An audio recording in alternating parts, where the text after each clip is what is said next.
Virtual Gender Cafe, Engaging Men in Gender-Based Violence Prevention. I'm Ellen Bumasang. My pronouns are she, her, and I'm a member of SGP, and I'm the co-lead of the Events and Professional Development Committee. So I'm going to provide a brief introduction about SGP before I turn it over to Lisa Gibson, our moderator. So before we begin this Gender Cafe, I just wanted to do a quick introduction of the Society of Gender Professionals for those who may not be familiar with us. So we are an international association of gender practitioners, academics, and activists dedicated to promoting feminist action and applied research and raising the profile of gender expertise around the world. So on the screen, you can see our mission, which includes supporting member collaboration, network building, mentoring, and leadership, and advancing gender equity. So we have two main types of engagement: subscribers or supporters, like many of you who receive our monthly newsletter, occasional emails, and those who follow SGP on social media. I think we should do the next slide. And registered members who pay annual membership dues. So we have members all over the world. We have a rapidly growing community of 30,000 followers and supporters. And we have over 4 social media channels and active engagement on LinkedIn and Facebook. So based on the available data of our registered members, we have about we are listed in 81 countries. And looking broadly at our online followership on social media and all the countries and their profiles that they've provided, we are located in 114 countries. So going to the next slide, I just want to tell you a bit about our gender cafes. One of the things that we do is to foster the production and dissemination of applied gender research, and that's hosting hosting gender cafes. So these events provide a space for feminist discussion and collaboration, and we hold one of these every few months. So gender cafes provide a platform for virtual conversation, connecting practitioners, academics, and activists to explore pressing gender issues and questions, non-hierarchical sharing, questioning, and learning beyond the classroom, and provide a professional development opportunity for members interested in raising the profile of gender expertise. Next slide. So now let me introduce you to today's moderator. So Lisa Gibson is my colleague. She's the principal and head of Gender Equality, Disability, and Social Inclusion, or GEDSI, and localization at APT Britain. So she has more than 20 years of international experience working for governments, the UN, civil society organizations. And her expertise includes strategic and operational planning, program formulation and delivery, change management, coordination and partnerships, quality assurance, and targeted interventions. She works on such issues as disability, development, inclusive leadership, gender and gender-based violence in humanitarian action, child marriage, women's economic empowerment, and organizational capacity development. So let me turn it over to Lisa. Thanks, Ellen. Lovely to be here today, and welcome everyone. It's really wonderful to see so many joining the conversation that we're having today. An interesting and timely topic, engaging men in gender-based violence and GBV prevention. According to UN Women, there's obviously, as we all know, 736 million women, almost 1 in 3, subjected to physical and sexual intimate partner violence, non-partner sexual violence, or both at least once in their lifetime. Of course, we know that GBV has many layers to it, and there are many different types of GBV. So we're going to be talking today about things like verbal abuse, sexual harassment, physical abuse, denial of basic needs, denial of means of communication, economic abuse. We're hopefully going to cover that gamut. The numbers spiked at the start of the pandemic. pretty much we saw a rise in violence against women increasing globally. We saw services defunded globally.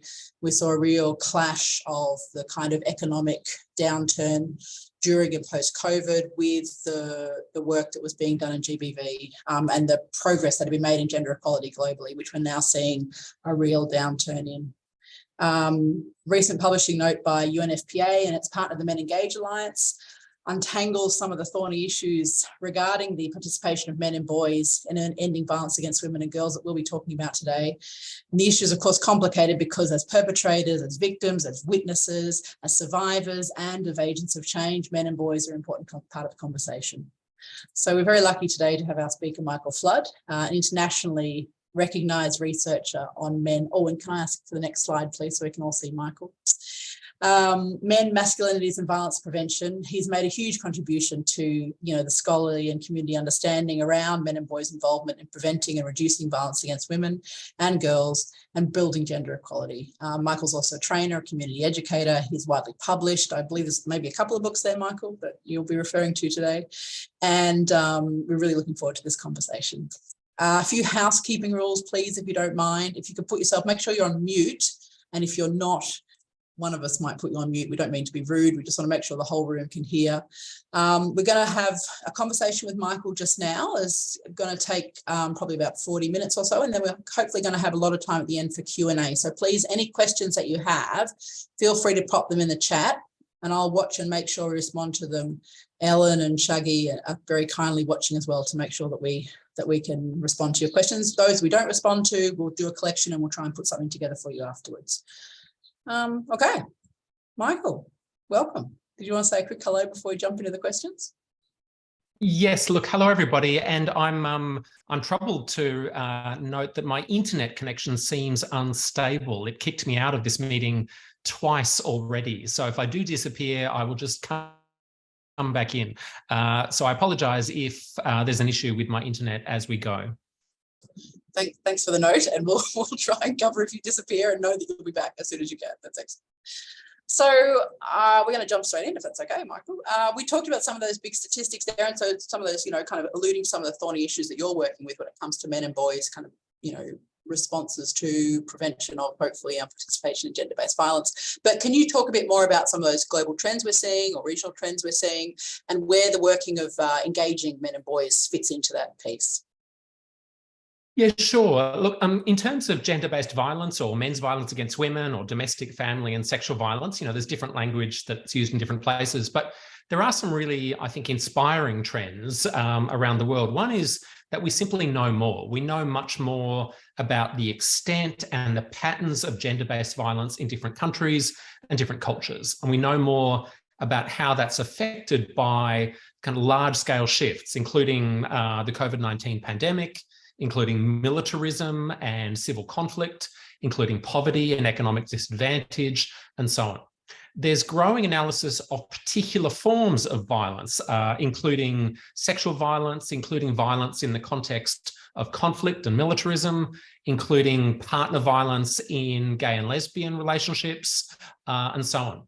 There's greater knowledge of the diversity within intimate partner violence and within sexual violence. We know more about different patterns of perpetration, different patterns of perpetrators. We know more about the ways that criminal justice systems, police and legal systems do respond to women, to men and others who are victim survivors of that violence. We know just how bad those responses are, and we know increasingly about how criminal justice and other systems should respond. In terms of my work, I'm particularly interested in a further trend, which is a growing emphasis on prevention. There's a growing emphasis on the need to prevent that violence from occurring in the first place. In other words, a growing attention to primary prevention. And above all, primary prevention is concerned with changing the social conditions that make perpetration and victimization more likely. In other words, it's about changing the social conditions that inspire men and sometimes women to perpetrate violence in the first place. And so in terms of prevention, one emphasis, there's a growing emphasis on primary prevention, But complementing that, there's a growing emphasis on the need to engage men and boys in prevention, and that's the focus of today's session. Now, engaging men and boys is not the magic bullet. It's not the only thing that should be done to prevent gender-based violence, but it's one key strategy. And it's got a very obvious rationale. If we want to prevent, for example, men's domestic and sexual violence against women, first, we'll have to change the behaviour of those men and boys who do perpetrate violence. Second, we have to change the behaviour particularly of those men and boys around those perpetrators, the men and boys who often condone or are complicit in or collude in that violence. And third, we have to change the social conditions that allow that violence to continue. So globally, what we've seen is a growing emphasis on the need to engage men and boys in the prevention of gender-based violence, and that overlaps with a broader engaging men field. And the engaging men field addresses sexual and reproductive health, fathering and parenting, education, but probably about half that work globally, or certainly a significant proportion of that work globally, addresses violence against women and the need to engage men and boys in preventing and reducing that violence. And of course, we're talking about, violence against women and girls. It's interesting, the minute we start talking about these issues around men and boys engagement, women and girls environment, we do fall into a very binary definition of gender, don't we? And I think your early point that you made on about, the fact, obviously, that we all know gender is a spectrum, that there's a, broad group who are both perpetrators and experiencing the violence. Gender-based violence does, kind of cover these other, umbrella pieces of violence, particularly against the LGBT community. We've seen a big kind of global backlash against trans rights. So it's super interesting. I always find this conversation, extremely important. The gender part of it, I'm a feminist from way back. There is a binary discussion there that exists, but I like that you've already kind of introduced, to make sure that we're kind of looking at the range of those affected by and perpetrating the violence. Can I ask you I'm just going to do a follow-up to that one, if that's okay. That's not in our list, but you talked a bit about kind of men and boys themselves who may be perpetrators, but also the communities around them, particularly those men in the communities that they kind of look up to, they respect, they're involved with, who create an enabling environment for that violence. Can you talk a little bit more about that kind of concept around working with both, not just the perpetrators themselves, but those male bystanders, those men and boys, those who identify as male, who may perpetrate the existence of the violence? Yeah, look, one very simple way to put this is that perpetrators are made, not born. Males don't come into the world with a kind of intrinsic orientation towards assaulting their female partners or pressuring a girlfriend into sex, or indeed, assaulting other men. Instead, perpetration is the product of social conditions. So, for example, boys and young men who grow up seeing their fathers assault their mothers or treat them with routine disrespect are more likely to use violence than other boys and men. Boys and men who find themselves in sporting groups or in workplaces or in faith communities where violence against women is tolerated or condoned are more likely to use violence themselves. Boys and men who end up with male peers, with friendship groups comprised of other men and boys who use violence or condone that violence, again, are more likely to use violence. So in other words, perpetrators are made, not born. And if we are to stop boys and men, and indeed women and girls and others, from using violence, we will need to change those social conditions. And so the work of engaging men and boys is in part directed, of course, to perpetrators, to the men and boys who are already using violence or at risk of using violence. But it's also directed much more broadly to men in general. And it's based on, I think, a kind of an important recognition that men have positive roles to play in stopping violence against women.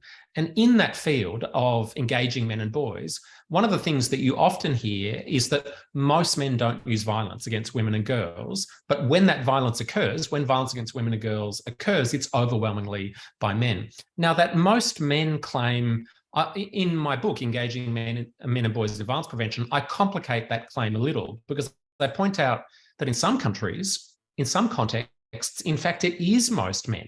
65% of men have assaulted or sexually assaulted a woman at some point in their lives.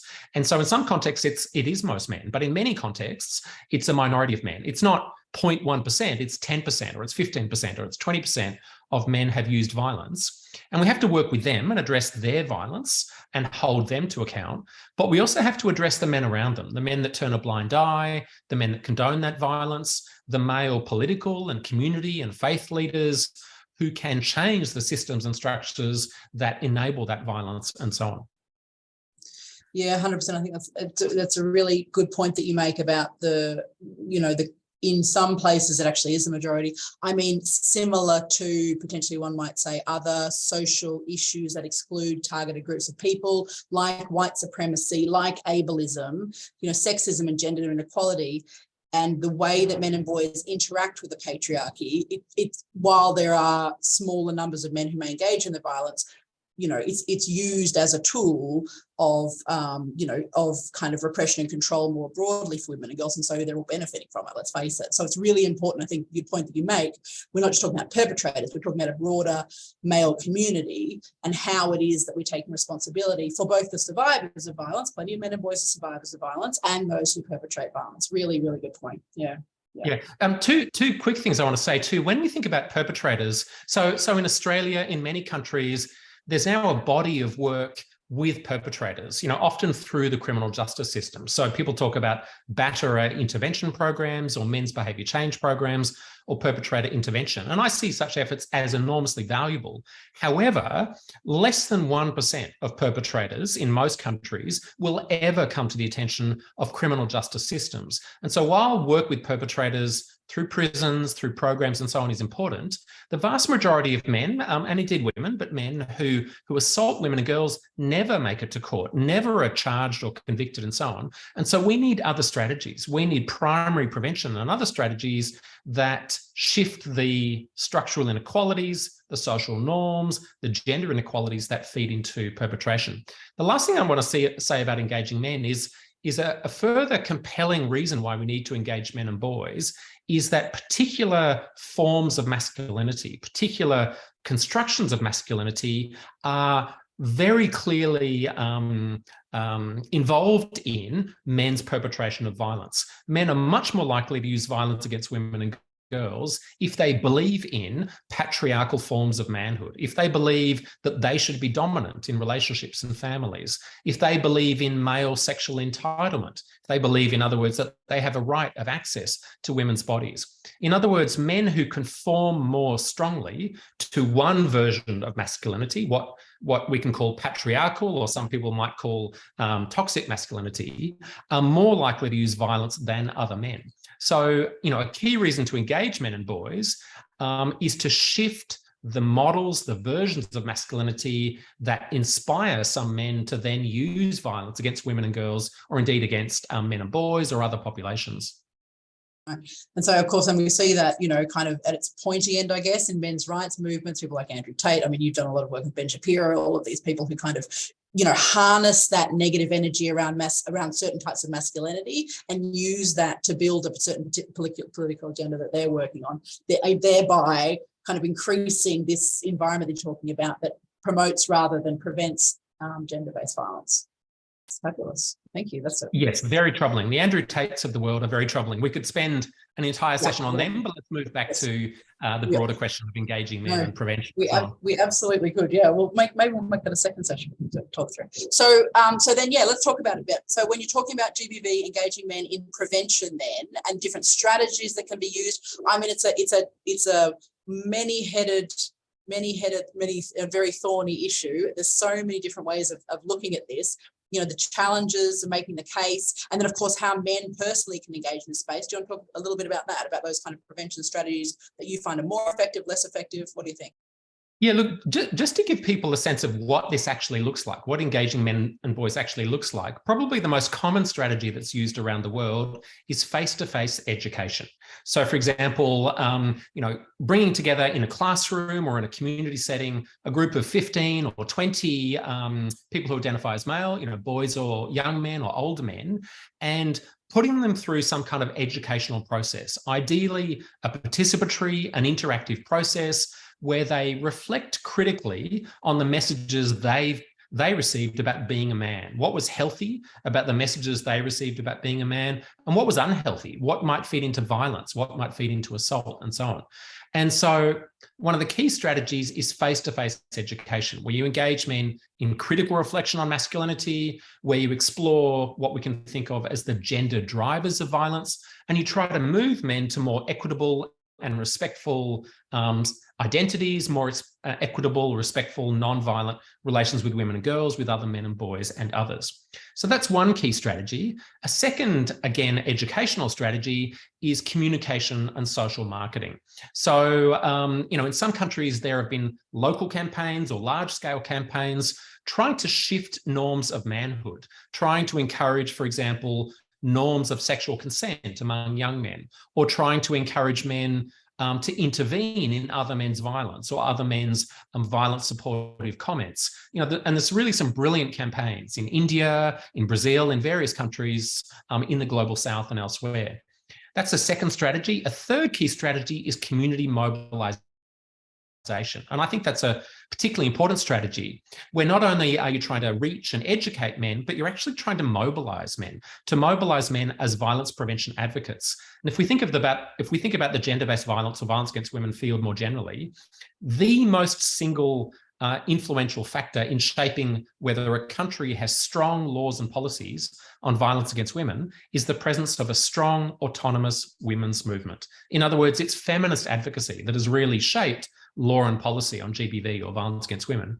And in tandem with that, mobilizing men is an important part of that work. Mobilizing men in groups, in networks, in campaigns like the White Ribbon campaign, for example, which encourages men to wear a white ribbon to show their concern for violence against women. Campaigns where men work alongside women in partnership to start to change the social conditions that feed into violence. Two further strategies. One is working with male professionals. Often we're trying to improve the way that police respond to domestic violence, or the way that sporting coaches pass on gender messages, or the way that faith leaders or political leaders address these issues. Most of those people are men because of, the kind of male-dominated systems that are part of many societies. And so we're often working with men. And so one stream of that work with professionals is more gender conscious and involves engaging those men and again thinking critically about manhood, about gender, and so on. The final strategy that I'll mention for engaging men and boys is using law and policy. And in Australia, in some other countries, now in our national violence prevention frameworks, a stream of that work is aimed at men and boys and endorses the need to engage men and boys in prevention. And I see that as particularly encouraging. So that's a quick snapshot of what engaging men and boys actually looks like. But I think you had a question about, was it about the challenges or dilemmas of this work? Is that right? Yeah, that's exactly right. And also, one thing I do want to sort of get you to think about as well and respond to, which you do very well, is around, they're the strategies that we're talking about. And obviously there are challenges within each of these strategies. Some are better done, some are not done quite as well. But also, how do we kind of genuinely engage with the fact that there are benefits to people who use violence in the way that they can control others around them and build a society that they feel is more acceptable to them in their lives? So yeah, those two pieces are the challenges, but then also, how does this directly kind of understand and respond to the fact that there are benefits for people to be using GBV? It's part of a control and, kind of power mechanism. How do we respond to that? Yeah, they're good, curly questions. So on challenges, the kind of fundamental challenge is that working with men to stop violence against women is like working with white people to stop racism, or working with heterosexual or straight people to stop homophobia and anti-LGBT discrimination and prejudice. In other words, it's working with members of a privileged group to undermine that same privilege. Now, of course, I'm not saying that all men are privileged and all women are disadvantaged, because any kind of basic feminist intersectionality 101 will tell us that men's lives, like women's, are structured by multiple forms of privilege and disadvantage. And in my country, for example, Indigenous men or Aboriginal or Indigenous men are some of the most disadvantaged people in the country, alongside Indigenous women. So, but nevertheless, there is this basic political dilemma that working with men is in effect working with members of a privileged group to undermine that same privilege. And that means this work has to be accountable. And in the engaging men field, there's a widespread consensus that our work must be accountable. There's some fuzziness over what that means, but for me, that means working in gender equitable ways. It means personal accountability, that the individual men involved in this work have to look critically at our own behaviour and make sure that we are not using violence ourselves, that we're treating the women and girls and others around us with respect and care. Second, there's interpersonal accountability. We have to make sure that the divisions of labour, the awarding of status, the granting of money is done equitably among women and men and others in our work. Because there's an unfortunate dynamic in this work sometimes, patriarchal dynamics play out in this work sometimes, where men get praise and attention out of proportion to our efforts, and much more praise and attention than women who've been doing the same work do. So there's personal accountability, there's interpersonal accountability in our relations, and then there's structural accountability or institutional accountability, which is that work with men and boys has to be done in collaboration or partnership with women's rights and other social justice groups. So the kind of general challenge in this work is working with members of a privileged group. And then there's just the challenge of persuading men in general that violence against women or gender-based violence is an issue of personal relevance to them. Many men feel like, of course, violence against women is bad. It, shouldn't happen. Women shouldn't suffer that. But what's it got to do with me? Why is this an issue that I have any relationship to? And part of this work is pointing out to men the ways that violence against women or gender-based violence is very much of relevance to them. It affects the women and girls around them.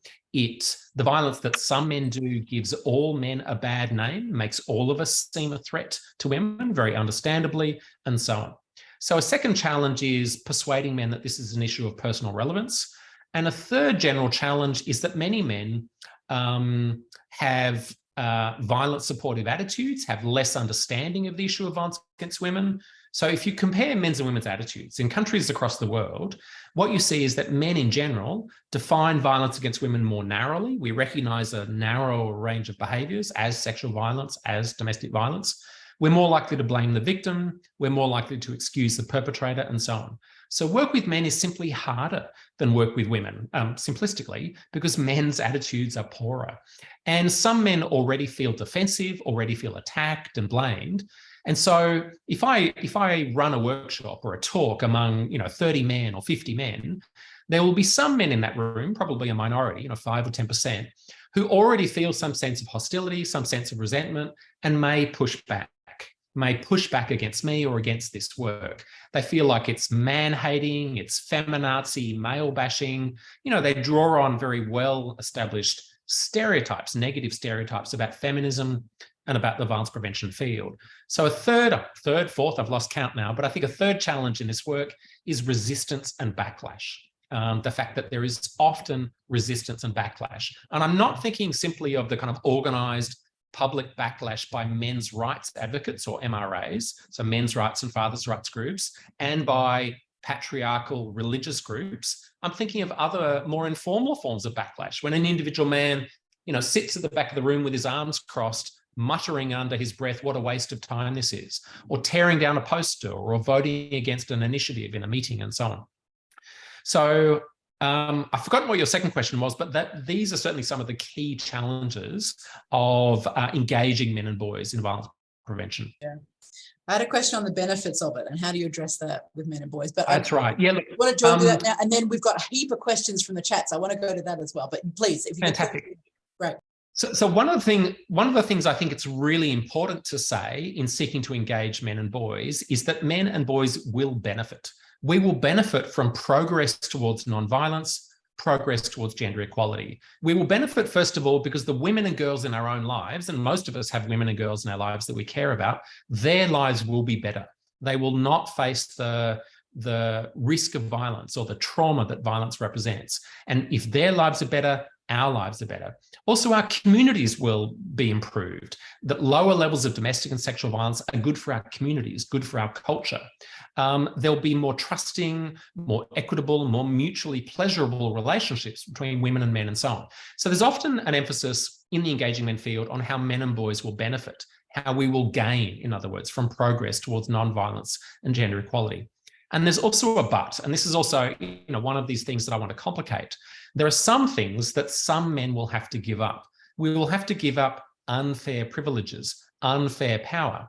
And Lisa, you've made a point that the men who perpetrate violence, for example, against their female partners, there are some ways that they benefit from that. They benefit from a relationship where they don't have to discuss, they don't have to negotiate. It's their way, it's their decision. They kind of rule the household.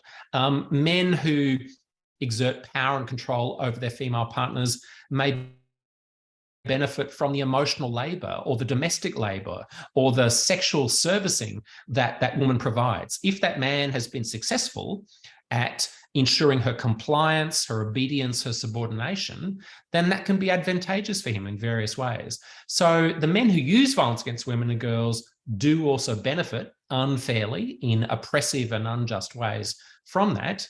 And it is only fair, it is only right and fair for those men to have to give up those unfair forms of power and privilege as part of us making progress towards gender equality. 100%, I completely agree with you. And it is, as you say, it's not the same, but it's a similar discussion around power and control when it comes to things like white supremacy, when it comes to ableism, in all the countries where we work. One other thing I want to add to you had a great list about what it is that, kind of the different ways or pieces that men can bring to this that make them better at the work and preventing GBV. A big one for me has always been humility. I think as a person of power myself, I've got, I'm a white woman, upper middle class woman, I've got university education, I don't have a disability, I've got a lot of privilege with me, and part of my role in this space, and as you say, it's really important to look at it from kind of an intersectional lens, who is genuinely, who is getting less service support, who is, who has more difficulty in exercising their rights. I try and bring a lot of humility to the role to make space for those who have the lived experience of GBV, those who have the lived experiences of racism and exclusion, and the systems that they understand so much better than I ever will. And I think that's really important as well from the kind of men's and boys engagement perspective, this sense of humility, the sense of, we understand that this is something that's very difficult. We know that we're implicit in the perpetration of this violence against half of society. We've got to be humble about the way that we approach it. What do you think about kind of those kind of concepts, which I take from anti-racist people that I work with in APT, who are just absolutely brilliant women. So I just want to hear a little bit about kind of that sense of humility, that sense of kind of, stepping aside, making space, all that sort of. I would say that is absolutely right, and probably especially important actually for men who are addressing issues of gender and violence, because as I'm sure many of the people on this call are aware, men are socialized away from those things. We're socialized away from empathy, away from vulnerability, away from collaboration and so on. In fact, we're socialized towards kind of authoritarian leadership, towards excessive self-confidence, towards a sense that, we know what's happening, our way is right, and, that's disastrous for allyship. So I think key elements of male allyship, particularly, include humility, include collaboration. And there are some kind of classic mistakes that I think men who come to this work can easily make. And a full confession here, they're mistakes that I've made in various ways. So one classic mistake for men to make is to see only other men as the problem, to see the problem as only to do with other men, particularly, men of particular class or ethnic backgrounds, rather than looking critically at our own behavior and our own relations. A second classic mistake is to kind of take over or dominate, to kind of, stride in the room and tell the women, don't worry, we'll take it from here. A third one is to kind of try to rescue women, to be a kind of heroic man, seeing women as the passive, helpless victims and us as having a rescuing role.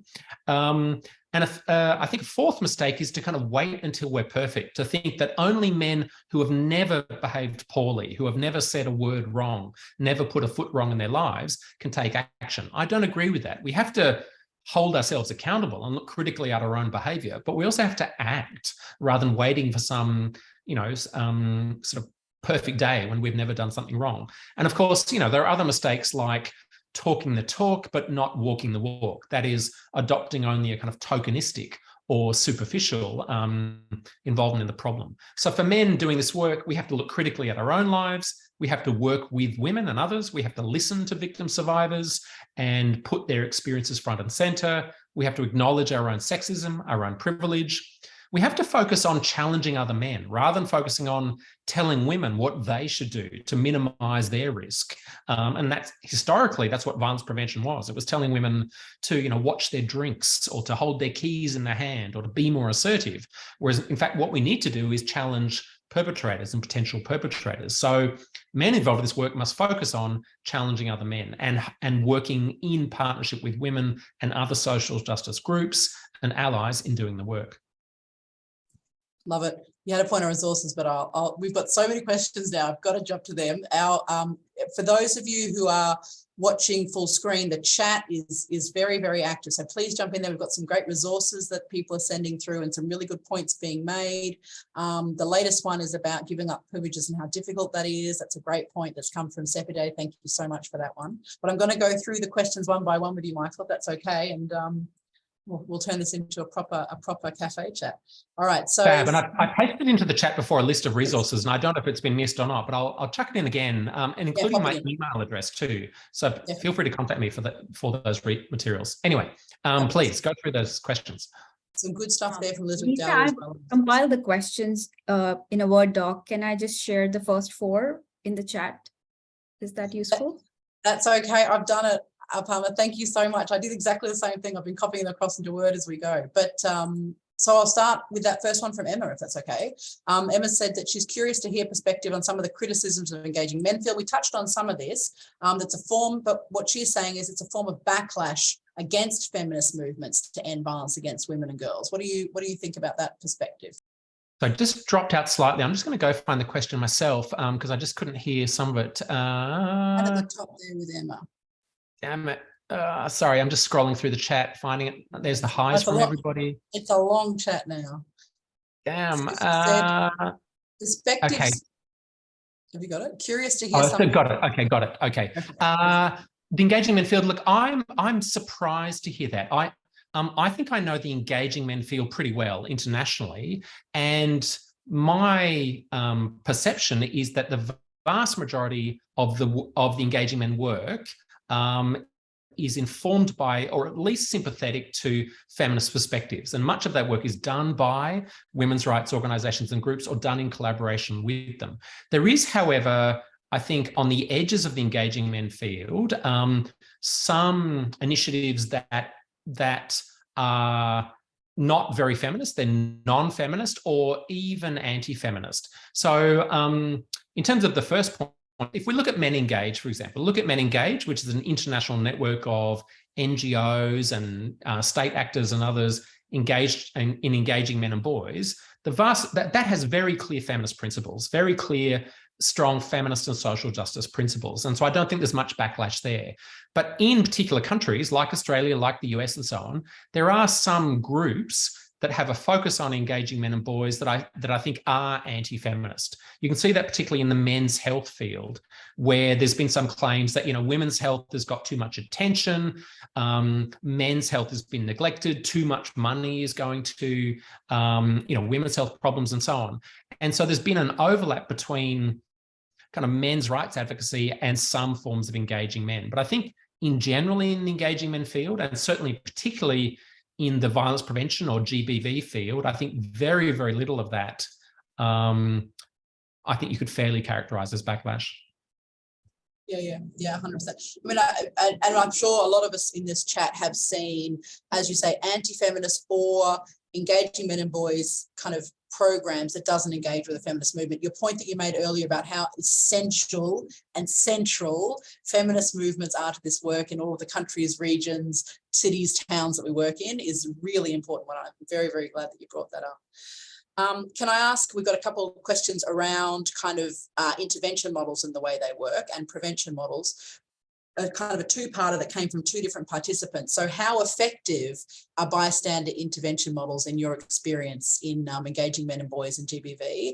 And then also, if you could just share some proven successful approaches that you've seen on engaging men and boys and preventing GBV. You gave us the broad sweep of it, but is there any kind of particular successful examples you might want to share? So how impressive, how impactful bystander intervention, and then also what you've seen as successful.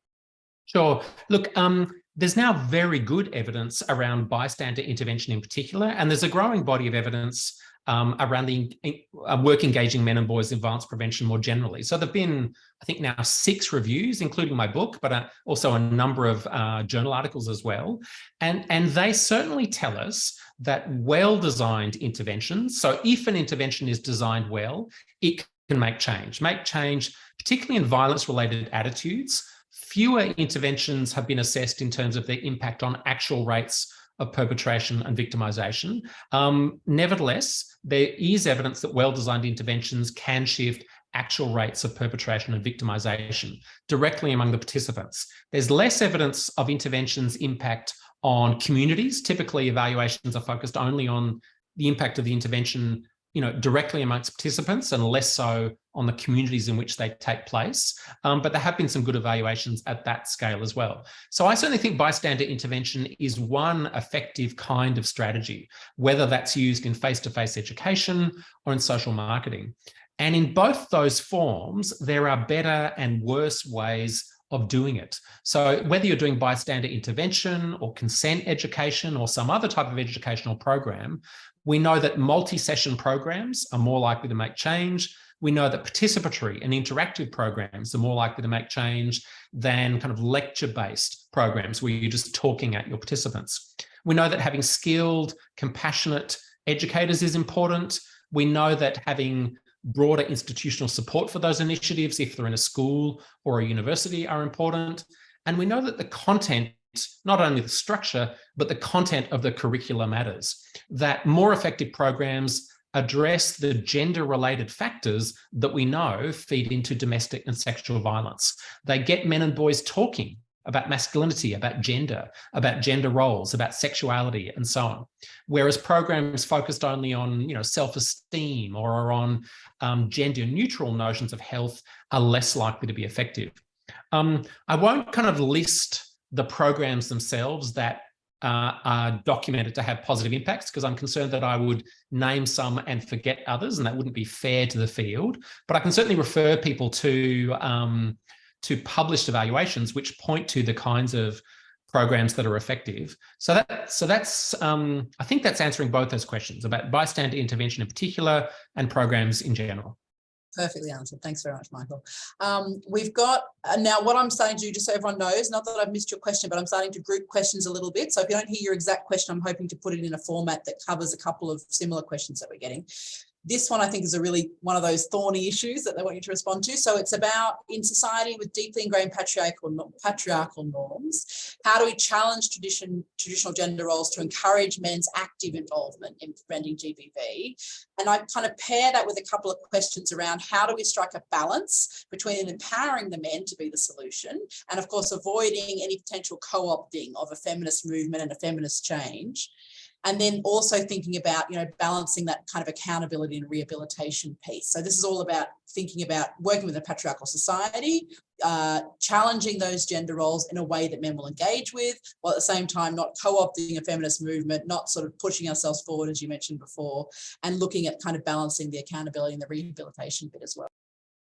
Yeah, look, I don't think that in general our goal is to empower men, or at least if our goal is to empower men, we have to think about it in a different way. We have to think about empowering men as kind of agents of anti-patriarchal change, because there's many ways in which men are already, at least many men are empowered in unjust ways, particularly more privileged men, white men, heterosexual men, able-bodied men, and so on. And so whether, in contexts where there are deeply embedded patriarchal norms, the work is much, much harder. And so, one strategy in that context is to look for those men who already are critical of those patriarchal norms. Look for that small number of men who already live in gender equitable ways, who already speak out in the church setting or in the community or in the, in the police force and so on, supporting gender equality, is to find such men. And there may be men who are already involved in other forms of progressive or social justice activism. We can try to appeal to men's care and concern for the women and girls in their own lives, But we also have to broaden that so that men have a care and concern, not just for the women and girls they know, but for women and girls in general, a kind of fundamental respect for women's and girls' human rights, bodily autonomy, and so on. So a further strategy is to appeal to higher values and principles. And we may be able to generate traction by appealing to values of equality or freedom or democracy or bodily autonomy and so on. Another strategy is to actually collect data on the extent of agreement among men with patriarchal social norms, because in many contexts, men actually overestimate other men's support for sexism, for violence, and so on. So, for example, there's a group of 8 men. They're at the local, drinking place or pub, and one of them makes a comment saying that some women ask to be assaulted, or that some women bring violence onto themselves. One of those 8 men says that. Now, it may be the case that 5 of those 8 men disagree. They don't think that. They don't think that women bring assault on themselves. But each of those 5 men thinks they are the only man in that group of 8 who thinks that. The one man who's made the comment, he thinks everybody agrees with me. All of my friends agree with me that some women, ask to be assaulted. And probably maybe only 1 or 2 other men actually do agree with him. And they all falsely assume they are in the majority. Whereas the 5 men who are genuinely in the majority, who reject that idea, none of them speak up. Whereas if we collect data on the level of agreement in that community or among men in that, in that population, we can then close the gap between men's perception of other men's social norms and the actual levels of agreement with that. We also have to, I think, popularize violence prevention and feminism itself. We have to directly challenge the kind of anti-feminist and violence supportive norms and values that are part of culture. Now, the question was about patriarchal norms. We have to look for resources in local communities. And so there's a useful concept here of risk factors and protective factors. And risk factors are aspects of the culture, the context setting that make violence perpetration and violence victimization more likely. Violence supportive norms, gender inequalities, high levels of civil conflict, high alcohol availability, pornography use, and so on. They're risk factors, but there are also protective factors that protect against violence, that make perpetration or victimization less likely. And it may be that in that context, we can find local resources that are protective against violence. So, for example, it may be a Christian community, and we may then look to sections of the Bible that say that a husband and wife are equal, and a husband should treat his wife with respect and care. Or there may be other theological, spiritual resources. There may be oral stories. There may be narratives. There may be popular celebrities who are supportive of non-violence and so on. So in any context, we have to address the risk factors and build on the protective factors. The other question was about male perpetrators and accountability and rehabilitation. Yeah, look, there is certainly a risk in this shift to a focus on engaging men that we adopt very soft approaches to men that really don't hold men accountable for criminal behavior, for acts of physical and sexual and other forms of violence against women and girls, or indeed men and boys. And so work with perpetrators ideally is integrated within the criminal justice system and is driven above all by victim safety. It's not a kind of soft therapeutic approach that enables men to just tick a box that they have, been to a few sessions of counseling and they can then happily go back to assaulting their wives, perhaps with less physical violence, but now more non-physical control or other forms of abuse and so on. And certainly perpetrator programs have an uneven record in this regard. Perpetrator programs are not always effective. They're not a kind of magic bullet. And so well-designed perpetrator programs involving victim safety, involving liaison with victim survivors are an important part of this work. I like your point around that. Well, I'm glad that you brought up that concept around victim survivor-centered approach. It's obviously fundamental to GBV practices globally, including, when it comes to empowering and including survivor victims in a preventative narrative. And of course, the fact that police and court systems overwhelmingly, most part of the world, I'd say, male dominated. What you're dealing with is a lot of victim survivors who are coming in and speaking to potentially perpetrators of the violence themselves, not against that particular victim survivor, although sometimes, but of course against women and girls who might be in their own families or in the broader community. So that kind of negotiation around the systems that victim survivors have to enter when it comes to a GBV system is another place where preventative aspects of the GBV work can be promoted by men and boys, because they are overwhelmingly, most countries in the world, the majority of those systems themselves. And so calling out patterns of, negative patterns of behaviour in the police force. There was a big Met review that happened in the UK recently that very specifically listed those incidences around sexual and gender-based violence by police officers, particularly in the Met. Canada's done a big piece on the way that court and police systems perpetrate violence against Indigenous women, particularly in Canada. Australia's done similar reporting. So it's, I think thinking around those systems and the way that men and boys engage with those systems, both as part of the system and external to the system, is another opportunity for this kind of preventative work that you're talking about.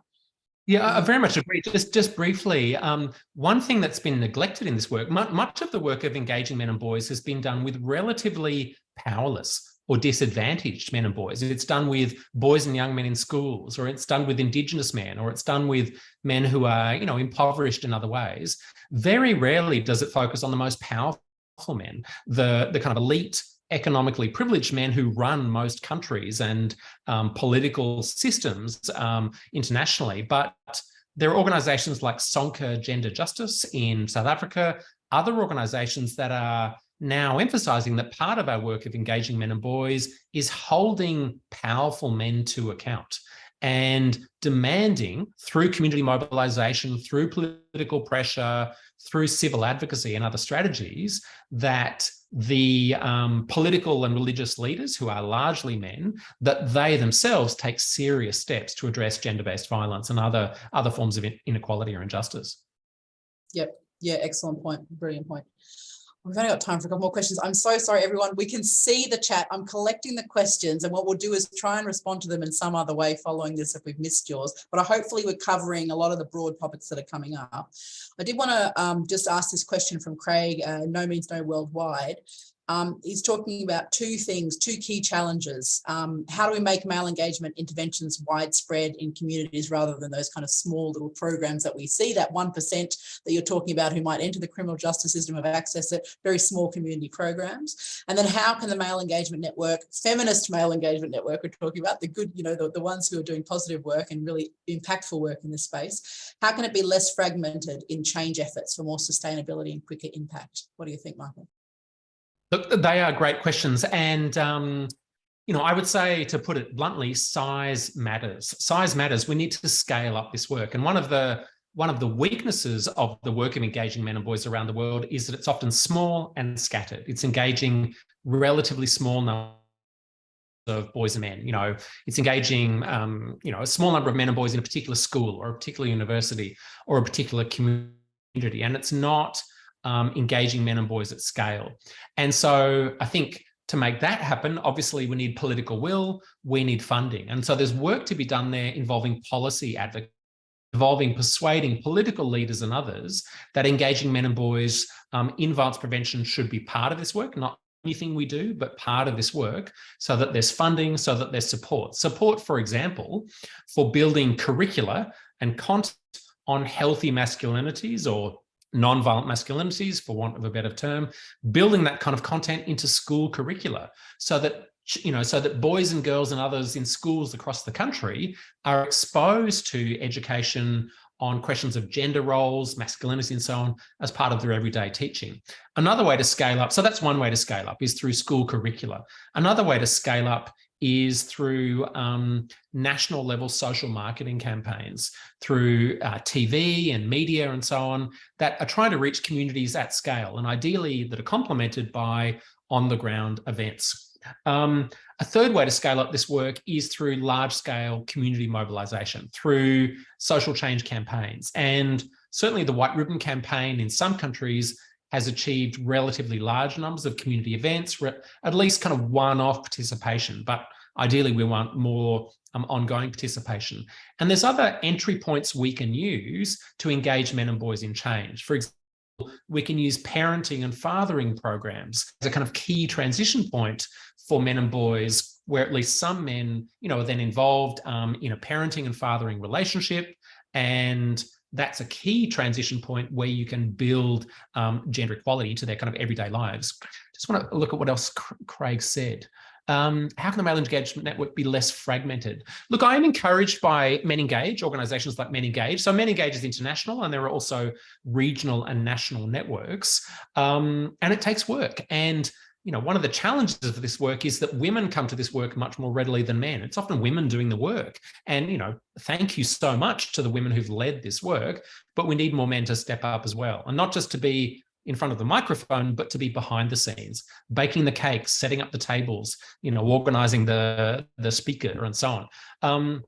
But I think networking and network building and alliance building is critical, and it absolutely should not involve men going it alone. It should involve men forming collaborations and alliances with women, with others, with trans and LGBT people, and in broader social justice movements and alliances.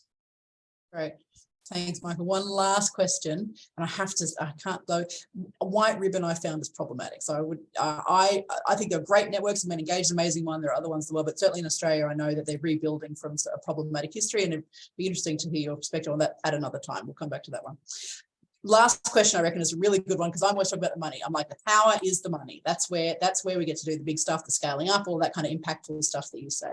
So it's the last question from Melissa, and I apologize for not getting to everybody else's questions. They have been amazing, but we will try and pull together something to respond to that after this discussion, those that I've missed, and Michael's missed, obviously. So since scaling up requires money, and funding for social justice work generally is vulnerable all over, isn't there potentially a trade-off between funding feminist organisations' work, which we know is at an all-time low? It's something like 1% of international humanitarian experience. The money is just not there.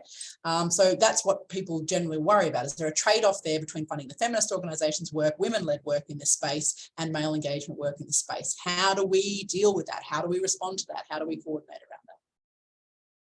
Yes, there is a trade-off. And yeah, that's one that any advocate or organisation involved in engaging men needs to be careful about. And I think we need to go back to accountability. And at this point, we're talking about institutional accountability. So organisations focused on engaging men or seeking funding for initiatives focused on men and boys should not be competing for funding with women's and women's rights organisations, should not be taking funding from those kinds of initiatives. Instead, we should be trying to build a bigger pie, lobbying policy makers, funders and others for greater levels of funding overall, or also seeking funding from elsewhere, seeking funding from traditionally masculine sources or from other philanthropic and other sources. We absolutely shouldn't be competing for funding and taking funding from women's and women's rights efforts. At the same time, we do need to support this work, because ultimately we're not going to stop women and others being sexually assaulted, being coerced and controlled in their relationships or everyday lives if we don't challenge the men and boys who perpetrate that and the men and boys around them who condone that. And so if we're serious about prevention, we will need to engage men and boys in this work, but let's do so in accountable and collaborative ways. Lost my unmute. Lisa, oh, there you are. Yeah. So no, that was completely my fault. Thank you so much, Michael. It's been an absolute delight talking with you today about all this. And there's lots of thorny issues that have been brought up in the chat, brought up in the discussion.